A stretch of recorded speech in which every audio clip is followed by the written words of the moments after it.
saya Charlie Manturwan dengan NIM 0518533913 dari UPB-ICC UT Medan.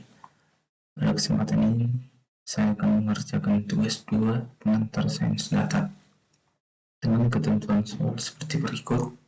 Dan di sini sudah terlampir file Excel yang akan kita masukkan dalam tugas nanti. Pertama, kita akan membuka aplikasi RStudio.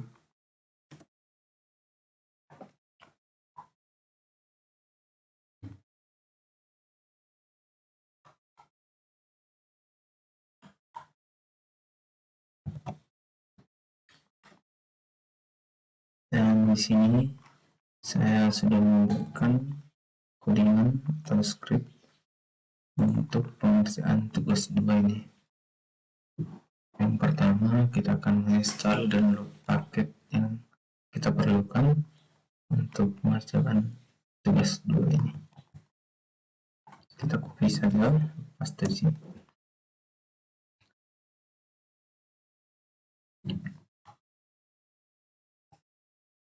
Oke, selanjutnya kita akan panggil paketnya.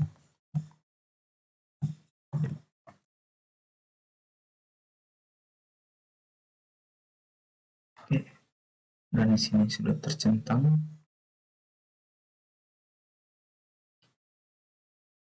Kemudian kita akan membuka file dengan membaca file data dari Excel menggunakan path sesuai lokasi file.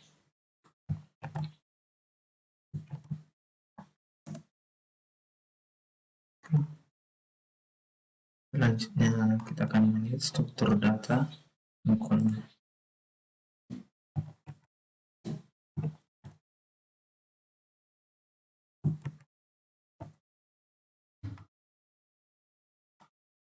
Selanjutnya kita akan menampilkan sebagian data atau 6 baris. Pertama, plan data.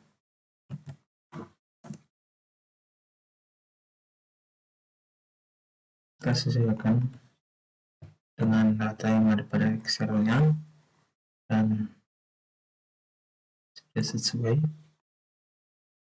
dengan yang ditampilkan pada RStudio ini.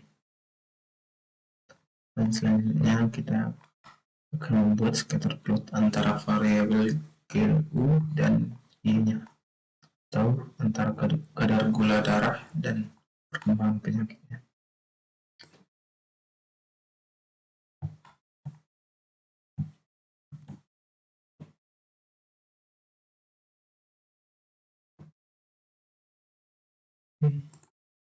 Sini sudah tampil scatter plotnya. Kemudian kita membuat model regresi linear sederhana.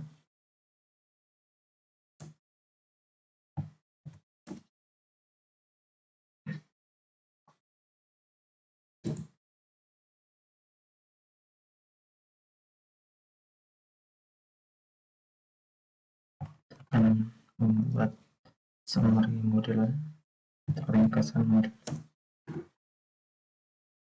Oke, di sini sudah tampil interceptnya minus 134,7 sekian dan kadar gula darah 3,18 sekian.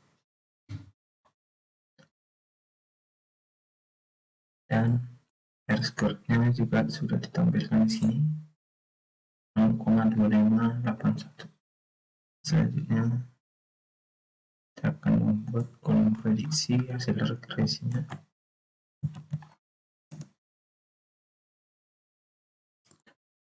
Dan kita akan tampilkan beberapa hasil prediksi.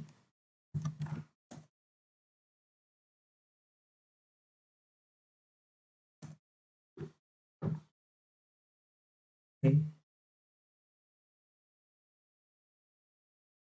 Dan pada kesempatan ini saya sudah membuat visualisasi untuk saya jelaskan tentang visualisasi data bivariate menggunakan scatter plot. Sesuai dengan tampilan ini, Scatter plot dibuat antara variabel kadar gula darah atau GLU sebagai variabel bebas dan perkembangan penyakit atau Y sebagai variabel terikat. Plot menunjukkan titik-titik yang menjelaskan data pasien dengan tren positif yang menunjukkan kadar gula darah mengalami peningkatan yang cenderung diikuti dengan perkembangan penyakit. Pada garis regresi linear ditambahkan pada scatter plot berwarna merah yang menunjukkan arah dan kekuatan hubungan linear. Yang kedua, model persamaan regresi linear dan estimasinya. Hasil regresi linear sederhana yaitu Y atau perkembangan penyakit sama dengan minus 134,72 dan kadar gula darah 3,19. Artinya interceptnya nilai konstanta ini menunjukkan perkembangan penyakit atau Y ketika kadar gula darah sama dengan 0. Nilai ini hanya berfungsi sebagai konstanta model dan tidak bermakna medis secara langsung.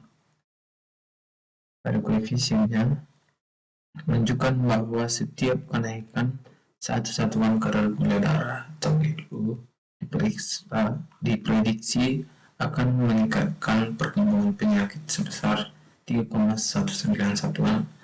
Karena koefisiennya berganda positif, maka arah hubungan antara GLU dan Y bersifat positif. Kemudian pada hasil R² sama dengan 0,2581 sesuai dengan yang tampilkan di sini. R²-nya menunjukkan bahwa sekitar 25,81% variasi perkembangan penyakit dapat disebabkan oleh kadar gula darah, biasanya dipengaruhi oleh faktor lain yang tidak termasuk dalam model ini. Pada p-value-nya di bawah 0,05 menunjukkan bahwa hubungan antara GLU dan Y signifikan secara statistik. Yang ketiga, rumusan masalah berdasarkan visual data. Ada dua, yaitu 1. Apakah terdapat hubungan yang signifikan antara kadar gula darah atau GLU dan perkembangan penyakit atau Y setelah 1 tahun amatan? Yang kedua, berapa besar pengaruh kadar gula darah terhadap peningkatan perkembangan penyakit pasien? Berikutnya, ulasan model dan hasil yang akan dicapai. 1. Model regresi linear sederhana ini menunjukkan hubungan positif dan signifikan antara kadar gula darah dengan perkembangan penyakit. Koefisien positif 3,19 mengindikasikan bahwa semakin tinggi kadar gula darah, maka akan semakin besar perkembangan penyakit yang terjadi. Dengan nilai R² 0,258, model ini masih menjelaskan sebagian kecil variasi penyakit, menunjukkan bahwa ada faktor lain juga berperan dalam perkembangan penyakit selain kadar gula darah. Dengan demikian, kadar gula darah memiliki peran penting, namun bukan satu-satunya faktor yang mempengaruhi perkembangan penyakit. Baik, sekian dari saya untuk tugas 2 pengantar sains data. Apabila ada kekurangan, mohon maaf dan terima kasih.